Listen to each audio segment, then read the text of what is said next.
Our speaker this morning is Mr. Pat Toole from IBM. In April 2011, Mr. Pat Toole joined IBM Global Technology Services as General Manager of Maintenance and Technical Support Services. Previously, Mr. Toole was Vice President and Chief Information Officer of IBM, where he focused on advancing the company's transformation agenda and aligning IBM's information technology investments to the business strategy. Prior to that, he was General Manager of IBM Intellectual Property. Since joining IBM in 1984, Mr. Toole has held a variety of executive and management positions in technology, manufacturing, engineering, information systems, marketing, and sales, including his role as Senior Site Executive of IBM Charlotte, Vice President in IBM's Corporate Enterprise on Demand Transformation and Information Technology Business, and General Manager of the IBM Engineering and Technology Services Division. Mr. Toole is a member of the IBM Performance Team, which is the IBM Chairman, President, and Chief Executive Officer's senior executive team responsible for implementing IBM strategies and for driving overall business performance. He's also a member of the Chairman's IBM Integration and Values Team. Mr. Toole holds a bachelor's degree in electrical engineering from the University of Notre Dame, and he serves on the university's Graduate Studies and Research Advisory Council. He also holds a master's degree in business administration from Queen's University of Charlotte. Mr. Toole represents IBM as a member of the Board of Trustees on the Committee for Economic Development that addresses national priorities to promote sustained economic growth in America.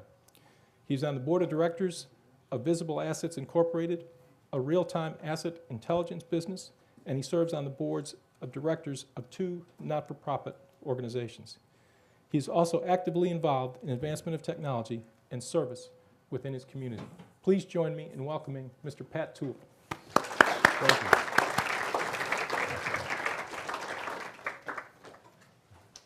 you. Woody Allen once said that 80% of success is showing up.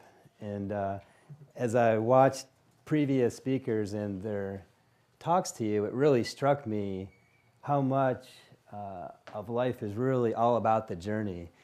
And boy, did they really live the journey. And so it's a real honor for me to join you today to talk a little bit about my journey and to hopefully give you some advice as you embark on your own individual paths in life. I will say that I have 5 children. 2 have graduated from college, 2 are in college, and 1 in high school. They tend to ignore my advice, so feel free to ignore my advice as well. But the great thing about journeys, I think, is that they always start with a spark. You know, what gets you onto the path of whatever you're going to do. And the thing that really got me excited about a career in technology and becoming an engineer was when I was probably around 19. I co-opted for IBM in our Federal Systems Division at the time. And I had done something and got a little bit of an award for some technology that I'd worked on. And my grandmother was bragging to her neighbor about this thing. It really was nothing. But he was about 35 years old. And he was the kind of guy who never really had the opportunity to go to college. I'm not sure he even finished high school. But he would give you the shirt off his back, just a real salt-of-the-earth guy. And I remember talking to him, and he was congratulating me on this award. And he said something to me that always stayed with me, and that's that he said, you know, people like you really have to do everything you can to create jobs for people like me. And it just struck me that, you know, in this world and in this country, you know, we all are blessed with different aptitudes and different things that we're good at. And unfortunately, there's just not a lot of people that have a deep knowledge, understanding, and aptitude for science and math and engineering and computer science. But these are the things, the innovations that really drive society. And so it always struck me that what we can do as engineers and computer scientists is to try to make the world a better place through creation of jobs and opportunity for people to really help them succeed in whatever they're trying to do. And so I would just implore you to use your talents, you know, for the good, and think about ways that you're able to apply whatever you learn in order to benefit society and hopefully create jobs for people, especially, as we all know, in the current environment that we're in. The second thing I would say about a journey is that it's a lifelong process. And my wife always accuses me of dreaming up things to do just so I can get out of the house. But I've really spent my life learning a variety of things. And again, it was someone I met along the path that really I wanted to emulate. And it's one of my professors when I was in MBA school. After I graduated, I always knew I wanted to be in technology and I wanted to be a manager of technology. So as soon as I graduated and started working for IBM, I started night school to get an MBA, and it took me 3 years. I had to do a lot of prerequisites. I didn't have a lot of business classes. As you know, the curriculum's pretty structured, so you don't have a lot of electives or opportunity to kind of stray outside the technical fields. But anyways, one of my professors was a PhD in economics, so he taught me micro and macroeconomics, but he was also my dentist. He was a professor at the University of Florida, and whatever reason he got bored with teaching economics, he decided that he wanted to become a periodontist, and so he got his degree in dentistry and opened up a small office in Charlotte, North Carolina. But his undergraduate work was actually mechanical engineering, and so he had a small consulting company on the side where he did mechanical engineering, and also because he had all these bills from being a perpetual student, he joined the Army Reserve, and he was a dentist for the Army on weekends. But he also played football for NC State when he was in college, and so he was a referee for ACC football during football seasons. And it just inspired me that, on this journey, there is time if you can make the time for the things you really want to do. And so in my own journey, as I've gotten fascinated with things, from everything from martial arts, where I spent a lot of time earning a couple black belts and learning a lot of different systems, to music, where 10 years ago I decided to learn to play the cello and still play it as kind of my a way to vet off some of the pressures that build up in the work environment. There's time in this journey to do the things we really like to do, and there's time to get involved and interested in many different aspects of life. And the third piece I would say about the journey that's always been important to me is to learn along the way and develop a recipe for success. And just another quick story about someone that I met along my journey that had a big influence was also when I was in MBA school. I was living in this small apartment, and my next door neighbor was a really fascinating guy. He did what was called workouts. His background was business, and so he worked in a company of 4 people. And what they did was took over companies with the sole objective of obviously getting the money out for the investors, but saving jobs. They wouldn't take a company they didn't think they couldn't turn around. And so because I knew a lot about information technology, he would invite me over to look at the cases that he was working on, and he would ask me for some advice about how he could get data out of systems, or how he could get his arms around some of the things that they had to get information so he could make better decisions to improve the performance of the companies. And he had a recipe of how to turn these companies around, and over time he taught me this recipe that I've been able to apply in my own various different businesses I've run inside IBM. And he had just fascinating companies that he would turn around, everything from a NASCAR race team to a company that made food products with 30 factories. So he had really no scope or limit to what he applied it to. But probably the funniest story was he got involved with a company that made dietary brownies. And the only problem with the brownies is that they tasted like dirt. So, sales weren't so good. So he went in and took over, and he called in the chief financial officer, and he said, how much cash do we have? And the CFO said, well, we thought there was $500, but we think that's gone now. So and he said, well, when's payroll? And he said, well, it's in about 2 weeks. We just made payroll, but obviously there's no money to make the next payroll. And he said, well, don't worry, we're going to make payroll. And he said, well, how are we going to make payroll? He said, well, how much do you think all those trees are on our property worth? He goes, I don't know. He says, well, call up all the landscaping companies and get bids. We're going to sell all the trees. And he said, then I want you to take 2 inches of topsoil off the back of the property and sell all of that. Well, he sold enough dirt and landscaping to actually make payroll in 2 weeks. And then the way he turned the company around is that, if I remember the story correctly, the brownies didn't taste good, but they last forever. So, and it turns out there's various factions in the government who kind of like that food that stays for a long time. So he was able to sell the food and get enough leeway in order to improve, obviously, the taste of the brownies and the things he needed to invest in.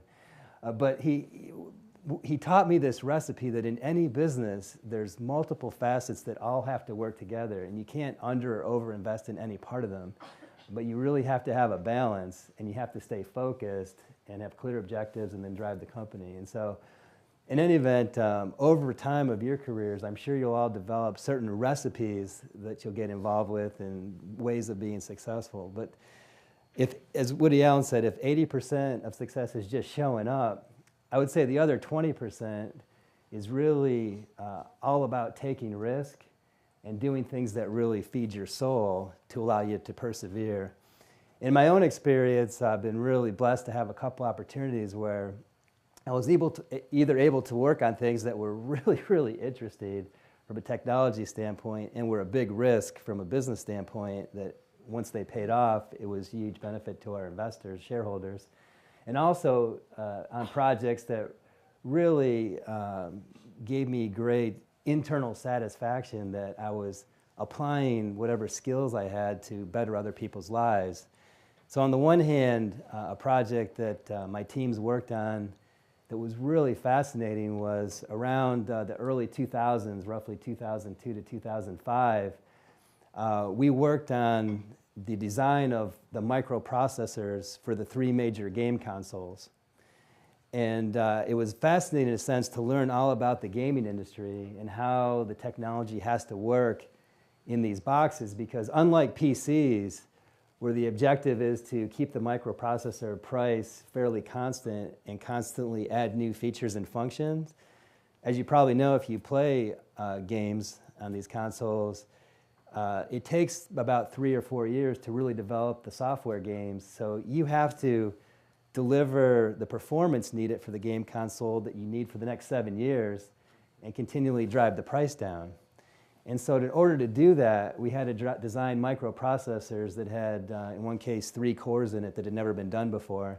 Hundreds of engineers working on this project. Huge risk, because if it didn't pay off, we'd invested a lot of money in obviously the technology and getting the stuff to work. But fortunately, in all 3 cases, we got the chips to work and we were able to meet performance criteria, and we have the game consoles that we have today in the marketplace. And so from a pure technology standpoint, huge risk, but also a huge benefit. On more of the personal side, again, I've been very fortunate to be involved in just some projects that really were fundamental in applying engineering to change people's lives. And probably the most profound one was, it was a small company asked us to partner with them to develop a wearable computer for autistic children. It turns there's a number of autistic children that have what they call parroting. They're able to hear something and then repeat it.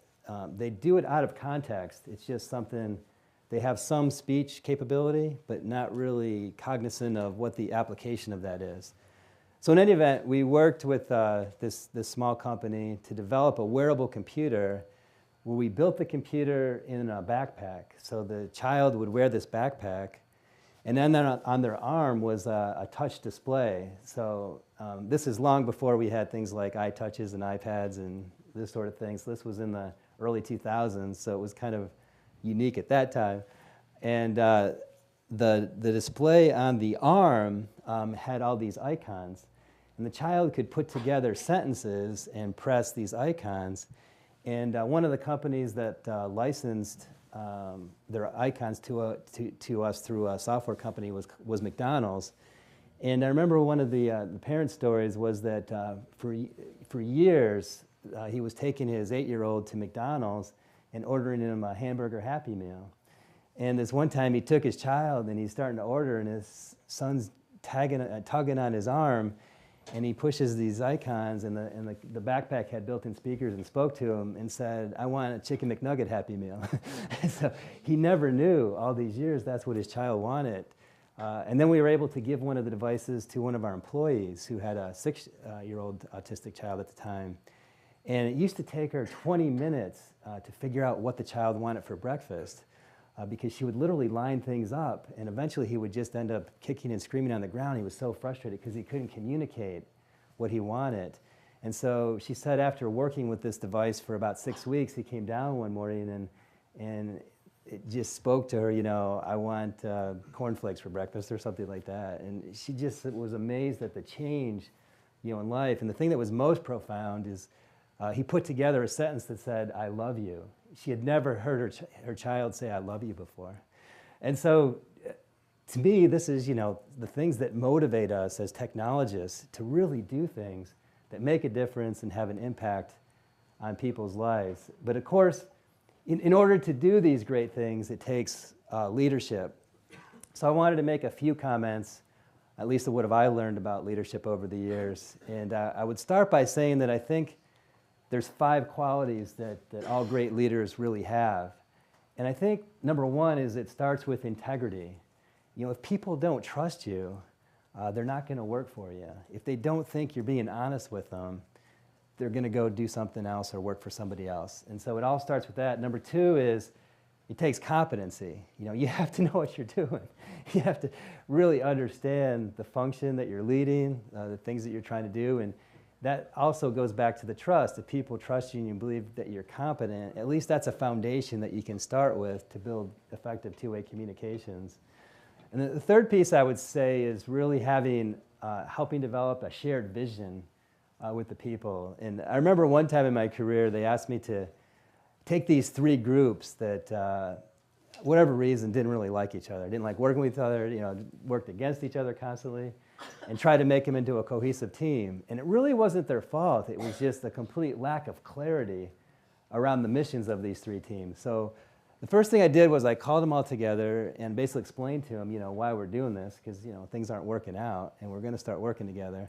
And what I did to kind of make the point or emphasize it is I got these children's puzzles. You know, they have like 150 pieces or so in them. And I broke them into 3 teams. And I had people from each of the 3 groups, you know, in working together on these teams. So the first group, I gave them a puzzle with the right box top. And the second group, I gave them a puzzle with the wrong box top. And the third group, I gave them the puzzle pieces in a clear plastic baggie. And so the analogy I was using with them is that at the end when they did it was that, you know, if you have the box top with the right pieces, you have that vision that people can all see and visualize and work together to put the puzzle together. When the leader is misaligned with what the people think you're supposed to be doing, you end up with the box with the wrong cover and the pieces inside. And if you're just an absolute horrible leader and give no direction, you might as well not have anybody and just have the bag of parts in a clear plastic baggie. And it was funny when I said go and they, you know, to see who would finish first, the team with obviously the right box top and the right pieces finished far ahead of the other 2 teams.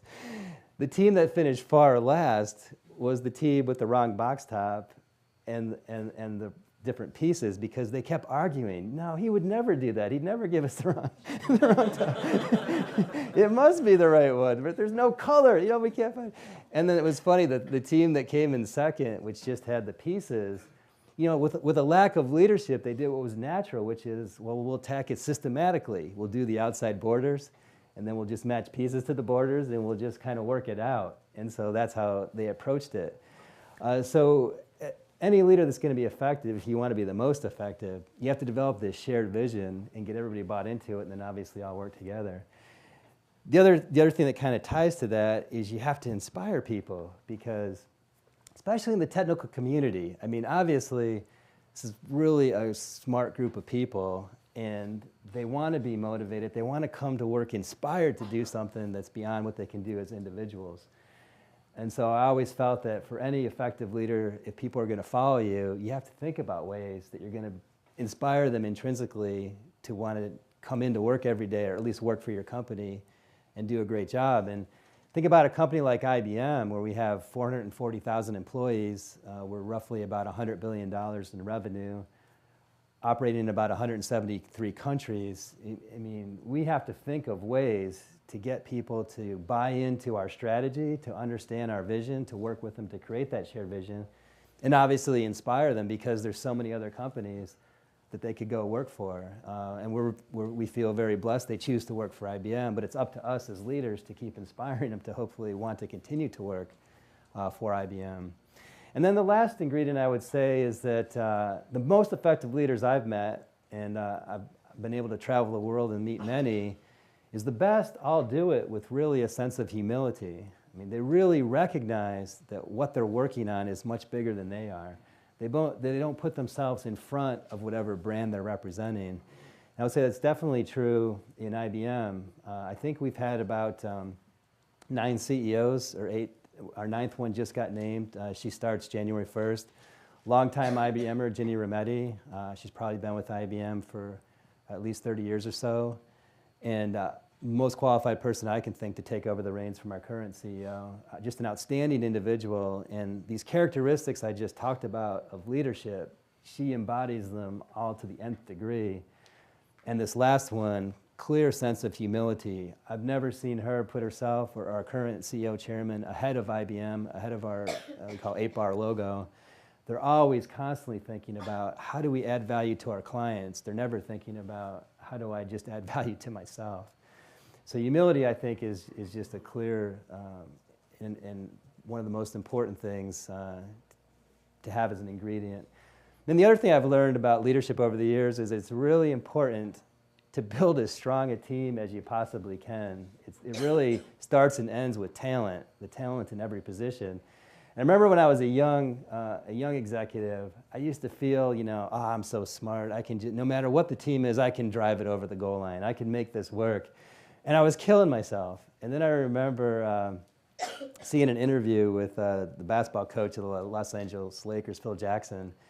And it was about the time he took over the Lakers job after leaving the Bulls. And I remember a reporter asking him, Phil, I don't remember the exact words, but basically, why would you go from the Bulls to the Lakers, where you have Kobe Bryant and Shaquille O'Neal? Why don't you want to prove how great a coach you are and take a team like Sacramento or somebody and turn them around and win a championship with them? We know you can win a championship with great players.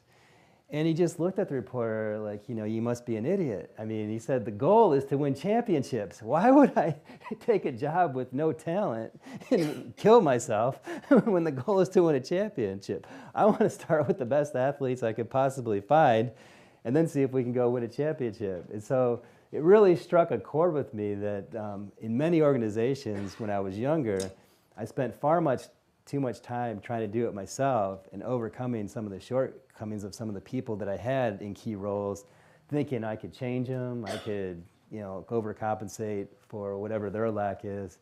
And so from that point on, I spent a lot of time focused on what are the key positions in my organization, and do I really have the right people in those jobs, obviously to be as successful as we can.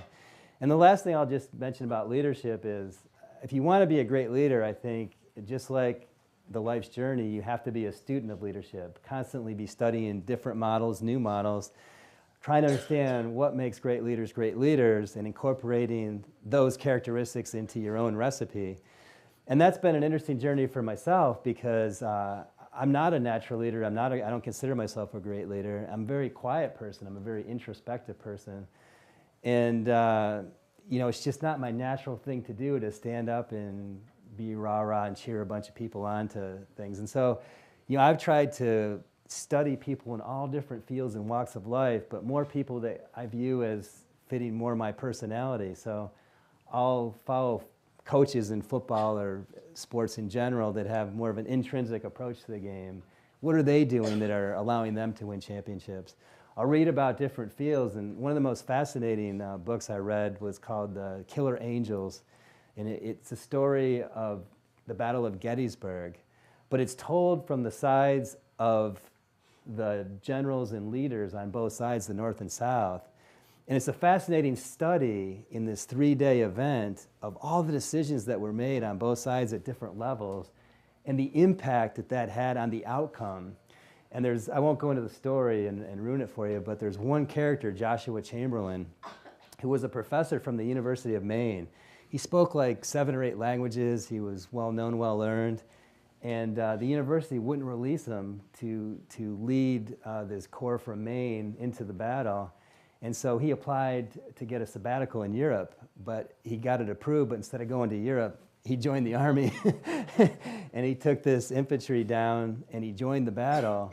And the decisions he made, if he hadn't made them, if he didn't have the courage and do certain things, he never, it's clear when you read the story, the South probably would have won that battle. It's quite phenomenal. The decisions of one person, one leader, on one side of the battle had such a huge impact on the outcome. And I've learned that in business. There's really no insignificant decision. You know, all the things that you do, the important thing is to make the decision, and then if it's a wrong one, correct it and do something different. And then just to kind of close the story on Joshua, it was really interesting. There's a follow-on book that the author wrote that talks about the battles that were after Gettysburg. But at the final battle when General Lee surrendered, they asked Joshua Chamberlain to accept the arms of the defeated army.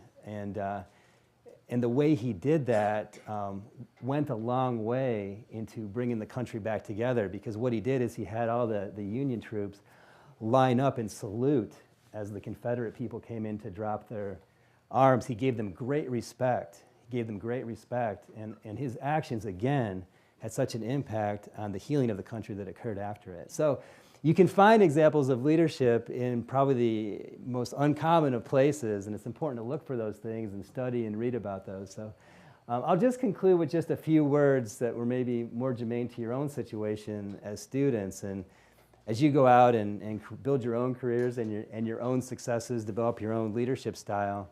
But I think I would start with, where other speakers I heard resonate as I listened to their talks earlier this year. And I think there's a common thread that there has to be some passion. You're going to be doing something for 12, 14 hours a day. You might as well enjoy it, right? So whatever that passion is and whatever it takes to get engaged in that, that would be my advice, to find that and do it and stick with it, persevere.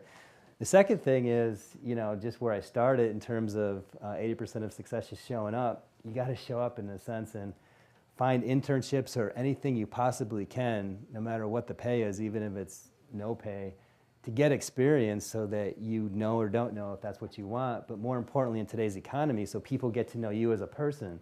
What are the things that you can bring to the table? What are the skills that you have? So they get comfortable and confident with you. When I got out of college, it was a much different world, and we were getting, as an engineer, unsolicited offers to go work for companies. I mean, there was just a shortage of engineers. As I've seen with my own children, sadly, it's not that way anymore. And so my oldest son, his major was in television and film, and so he took a job working 30 hours a week. Now, he graduated in August, making $10 an hour just to get more experience, and hopefully, will lead to a permanent job. But it's really, really tough. But the only path I know of, and it's true in my own case, I had 3 or 4 internships, is to get in there and do something that's germane to what you have a passion about, and then hope that someone recognizes your skills and ability and is willing to take a chance on you. And it will happen. Unfortunately, it's just I think it just takes more patience than it really ever has had before. And so, as you hopefully can build this resume up and find your path and do something that's exciting. At the end, it's really, enjoy the journey, have fun at it, and let it absorb you. And really I've never worried about tomorrow, but always focused on the moment and get great joy out of that. And everything else will just fall into place and take care of itself. And the last thing I'll just say is, you have abilities that my generation doesn't have.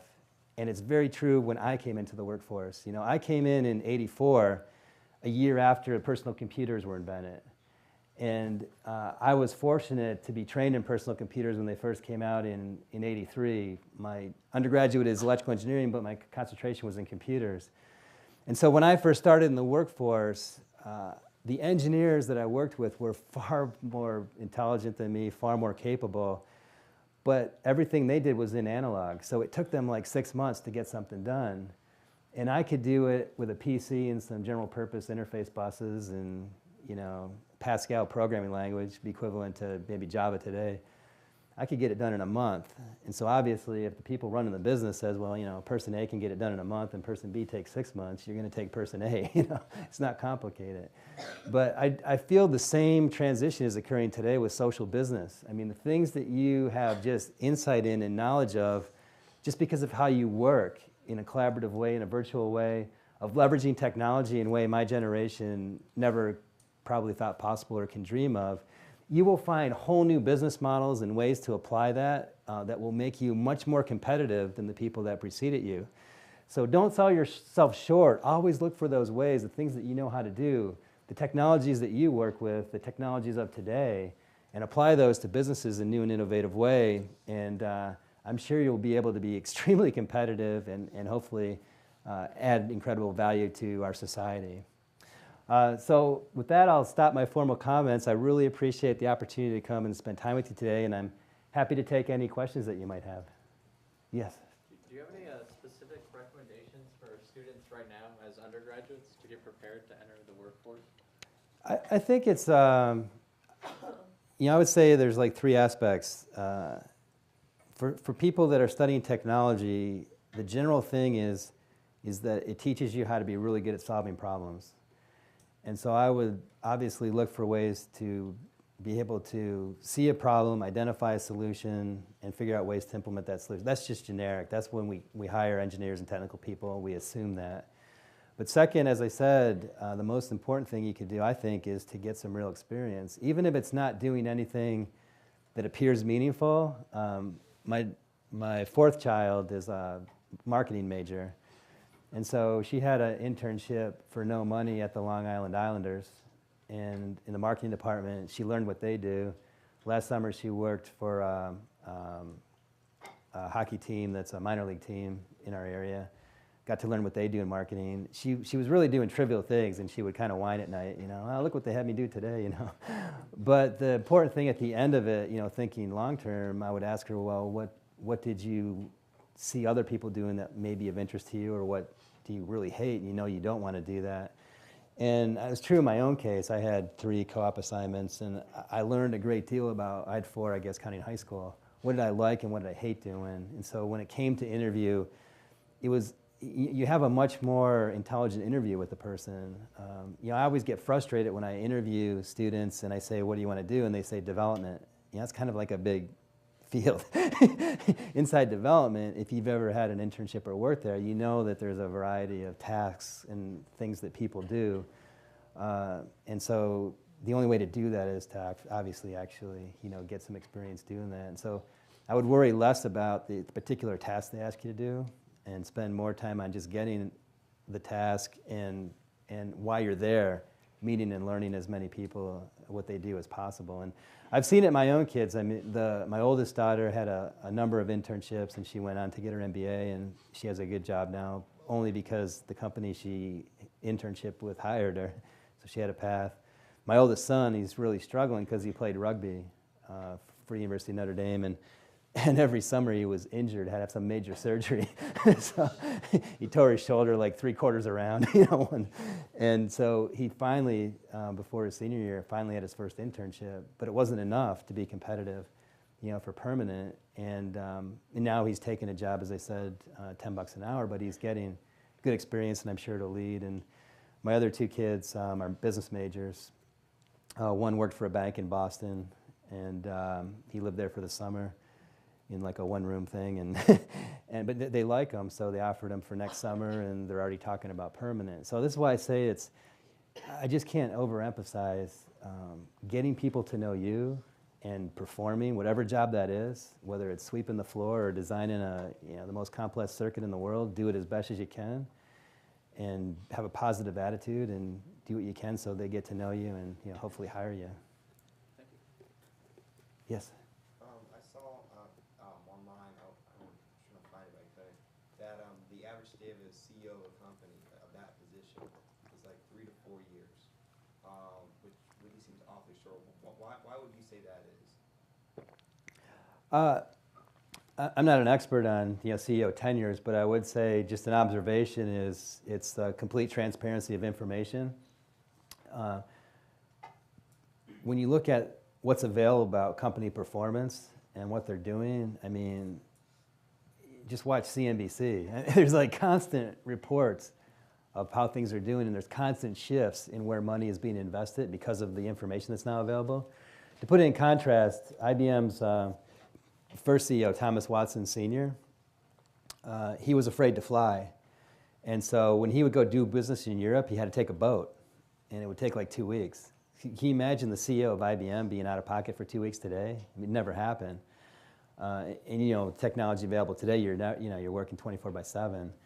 So I think what drives it is that there's real-time information, and there's the ability of people to move their money in real time to invest in companies based on that information. So you see much more volatility that I've ever seen in my lifetime, and that volatility is a direct result of CEO performance. If a CEO is not performing well, meaning the stock's not doing well, investors get impatient and they want to change. And so I think it's a very, very difficult job. Anyone who's running a company, because obviously there's just complete transparency, as there should be out there, but it's much harder to think long term. A lot of the CEOs, I think, are driven toward short-term performance because of the environment that they're in now, which didn't exist probably even 20 years ago. Yeah. Earlier into the presentation, you said that it's very important that we try to benefit the society and create jobs. What are the things that you feel like we in technical positions should be getting our hands dirty with? I always think that where to benefit society is you start where the biggest problems are. And when I think about big problems, I think, as an example, clean water. I don't know what the percentage of people on this planet is that do not have access to clean water, but it's really astounding. It's sad. You think about energy. What are the future sources of energy, and how is that going to affect our planet? I mean, there's always fundamentally large societal problems that attract the best research teams, scientists, and engineers. And those are the projects where grants tend to go to and investment goes to. And so I always would encourage people to study where are the problems today from the aspect of we personally think they are, but also where do you see venture capitalist money going? Where do you see universities spending their time? Where are government grants being put? Those are the problems that are going to create hopefully with breakthroughs, jobs and growth in the future. So when I was, as I think Chuck said, working in intellectual property, a couple of the areas that I chose to work with joint research on were clean water was one, clean energy was another one, and I'm trying to think of the third one. But they were big problems that IBM believed in and I believed in, that had really, the other one was recyclables. We worked on a process to be able to organically decompose the plastic that are in these bottles. As you know, it takes like forever to decompose. Yeah. When you think about taking risk in business, what kind of thinking process do you do? Well, I think about when I take risk, in a sense, it has to be calculated risk and it has to be personal. So what I mean is, I work for a public company, so it's not my money, it's the investor's money. So I always have to keep that in mind. I remember as a young manager, I used to complain to my father, who was a 36-year IBM veteran, and I'd say, well, if my company, I would do it this way, or I'd do it different. And he'd say, well, it's not your company, it's not even your money. We have to have all these, whatever bureaucracy, process, procedures, because we have to protect the investors, the shareholders. Never forget that you work on behalf of the shareholders. So, you always have to keep that in mind, not do something stupid or crazy. But the other hand, when I think back in my career, there's always been, I would say, 4 or 5 moments where I was willing to put my badge on the table and say, if this doesn't work, fire me. I believe so strongly in this that we really need to do this. It's in the best interest of our shareholders, our people, our clients, that I'm willing to stake my career on it. And that's where it comes down to, do you have the courage to do that or not? And it's in my career, I've done it measured, as I say, 4 or 5 times, but that's why I'm not an entrepreneur out there, because I'm a, kind of a quiet, reserved engineer.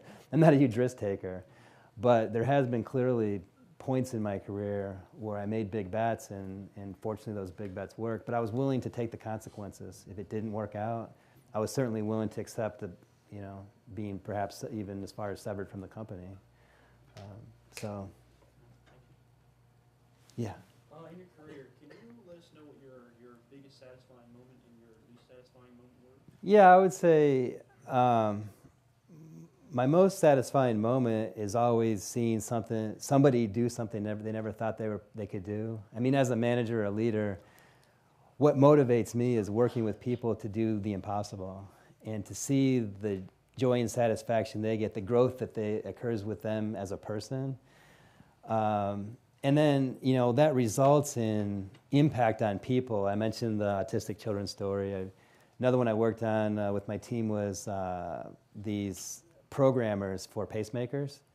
And we did 2 of the major companies. We developed the programmer. And the way it works is the programmer is actually connected to the patient.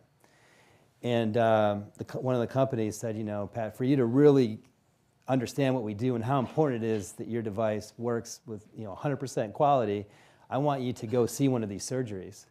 So he sent me to Bridgeport Hospital, and I stood about 2 feet from the surgeon as this woman came in, and she had 3 chambers of her heart paced.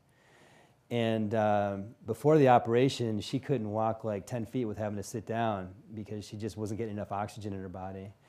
And then after the operation, within a week or so, she could walk around just like you or me. It doesn't talk about the quality of her life in terms of, it doesn't fix her heart, but certainly allows her to do things she never was able to do before. So when you see the work that you do, and you see the joy in your people, and then you see the impact on the people that you did it for, I mean, to me, that was the most rewarding.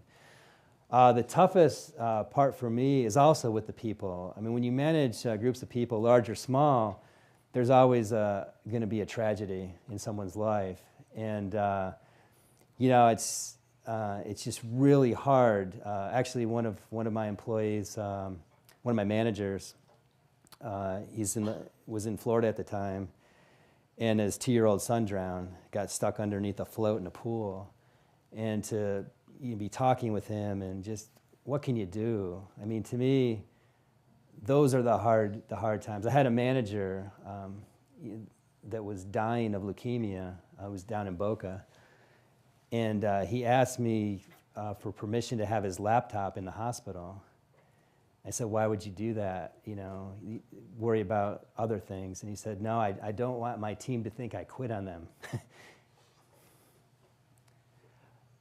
So anyways, these things in our careers, to me, the good and the bad, it gets down to people, I agonize every time. I have to run the business, and so I have to make very difficult decisions that affect people's lives. If we have to, essentially lay off people at some point, I mean, these are very difficult decisions, and at least they eat at me. I spend great time and energy understanding all aspects before I make the decisions. So I would answer it good or bad. To me, it's all about people. The best and the worst. It's all about people. Yes. What charitable organizations do you support? Well, one as an example is Caroline House in Bridgeport. It's in a very tough part of the city of Bridgeport, so to speak. And what we do is we educate women and their preschool children where English is a second language, and we also teach them life skills to try to help them, make a better life for themselves and their family. And so we have, I think now, a little over 100 women that walk to the center. They don't have cars. And so we teach them 4 levels of English, and then we also teach them basic things, and we help them with immigration and that sort of thing. And then we also take their preschool children, and we try to get them to read, because we have a fundamental belief that if you start out behind, you're going to be behind throughout your school years. So that's one organization that my wife and I are involved in. My wife goes once a week, and my wife's a musician, and so she plays guitar and sings with the children once a week. And But it's phenomenal when you meet the women who have gone through the program, and some have got. One woman I met went on to become a lawyer. Many cases, I mean, the women are educated. Some are, some aren't, but they just don't know English, and they don't know how to function in the United States of America. So, anyways, that's one example of a charity I'm involved in. Yes. Earlier, you mentioned a recipe of success for businesses. Mm-hmm. Do you mind, briefly going over that? Well, that's my secret sauce, I mean. If they weren't videotaping, I would. But I would say generically, where I start with is I have a 24-hour plan, I have a 30-day plan, I have a 90-day plan, and then I have a 3-year vision. And so I spend time, to me, it's all about execution. There's lots of smart people. There's lots of people that can make pretty charts.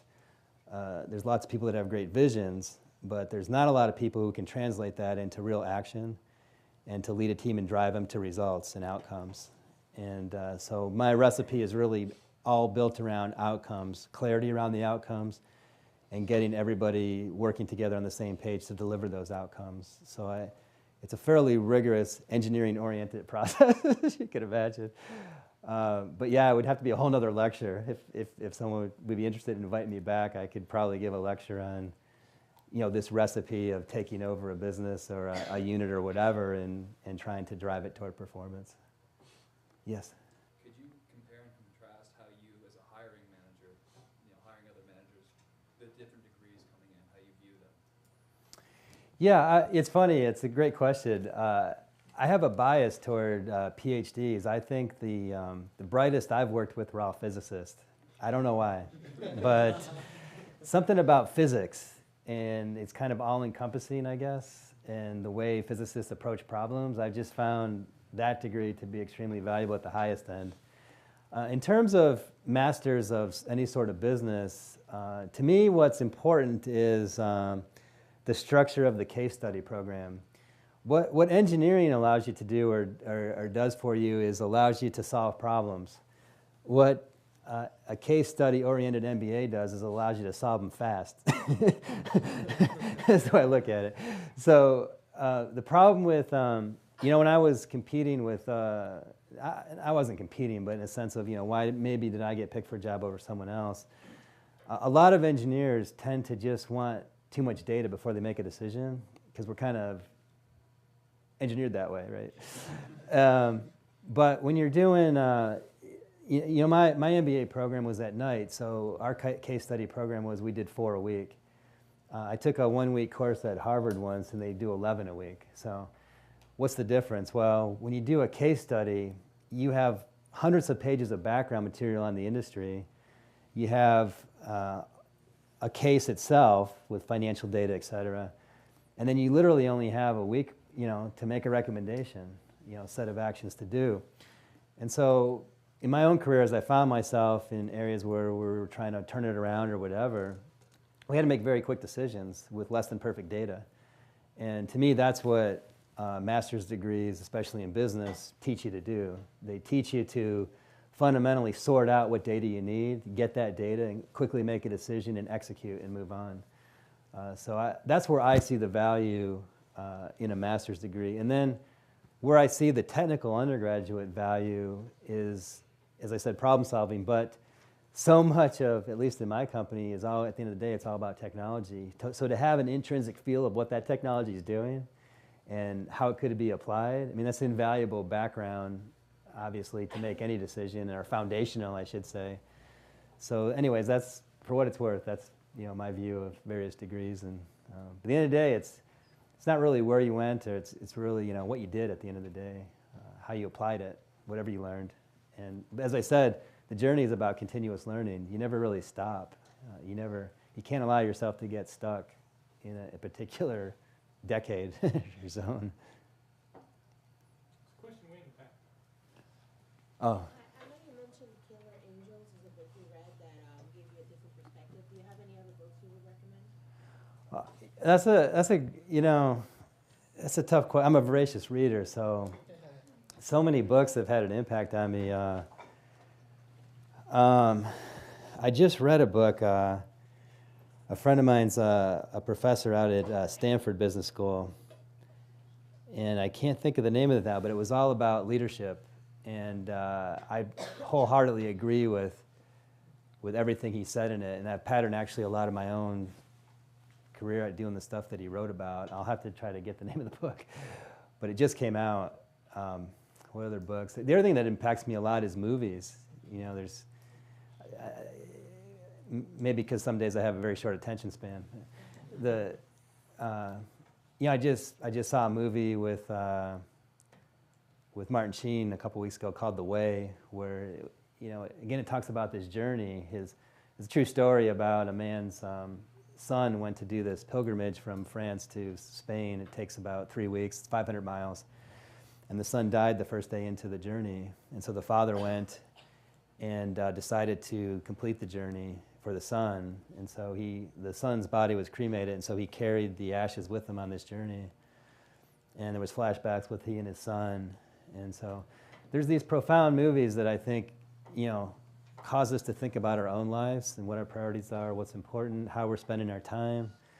And, I'll have to give it more thought, but to me, these are the books and movies that I tend to spend in my time reading. And when I was younger, I used to read a lot of fiction books, and then at least for me, I just concluded it wasn't helping me. Is there another question in the back? Yeah. During your internships, did you find the experience that you gained on the job, or like the mentors you worked with, a more valuable part of the process? Yeah, it was both. It's a great question. I was thinking about that actually as I was flying down, and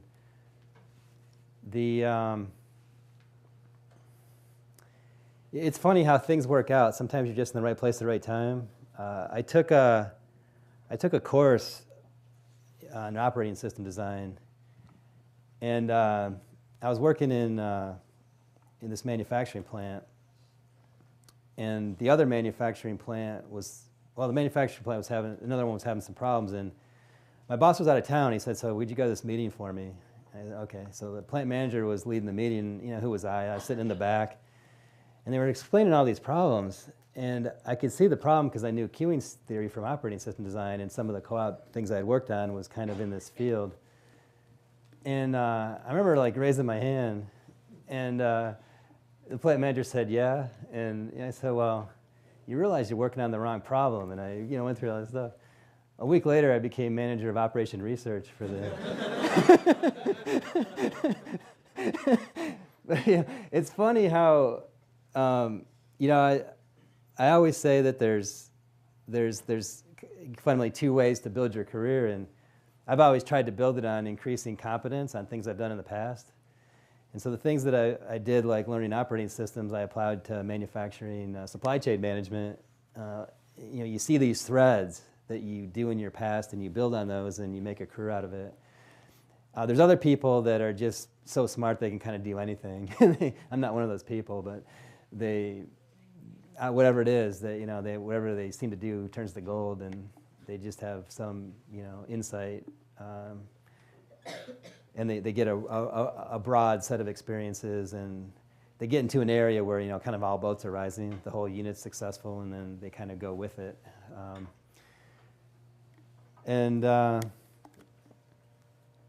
So I would say on the mentoring side, I just want to make a comment on that because I'm a real student of people in a sense, when I was more so when I was younger, and I used to really observe the managers I had. And I had some great ones and some horrible ones. And so I learned as much from the horrible ones as the great ones. I had one manager, really nice guy, but he was such a shy person. He would come in at 8 a.m., go into his office and close his door, and we wouldn't see him till 5 when he came out. And I was a co-op, and I remember telling him, I said, you probably should talk to some people. I mean, nobody knows who you are. You're the manager. It's just not a good way to operate. So it was funny when I became a manager. I always had this open door policy. I never shut my door. I just learned that's probably not a good way to manage people. So I think as this thing about mentors is really a key point. I mean, it's good to have multiple and many because not one person knows everything. And you're going to find yourself in different situations where you need different kinds of advice. And you're going to find yourself in situations where you worked for a horrible leader. I remember I worked for one guy. I think he had a nervous breakdown. I think there was something wrong with the guy, really, because he took over this department and he asked the senior people in the department what all the jobs were in the department. And he came up with a list of 70. And he wrote them all out on little pieces of paper and he put it in this jar. He called it the job jar. And then he had people like pick out things from the jar. And unfortunately, I was working in Europe for 2 weeks at the time, so I got what was left in the jar. I said, you gotta be kidding me. You know, I was doing X, and now you want me to do like the stuff nobody wants, you know? So it wasn't a jar, I'm sorry. He listed and people voted or he picked number. I forget, but it was such a convoluted thing. I wasn't there. I just got the end result. And, you know, so anyways, I think we learn as much from the great one as we do from the not so great. Take one more question. Yeah. With the ever-decreasing cycle of microprocessors, Sandy Bridge just came out, Ivy Bridge sometime next year. Do you think this helps or hurts the business cycle of the users like IBM? Well, I would think my whole simple thought on technology evolution is we've gotten ourselves into a situation where we need to create whole new markets pretty regularly to absorb the technology. You know, when you look at how many chips now can come out of an average semiconductor fabrication plant, it's exponentially greater than what was 10 years ago, right? And so we need whole new markets created that use these technologies. You think about mobile phones and how the millions and millions of mobile phones are out there now.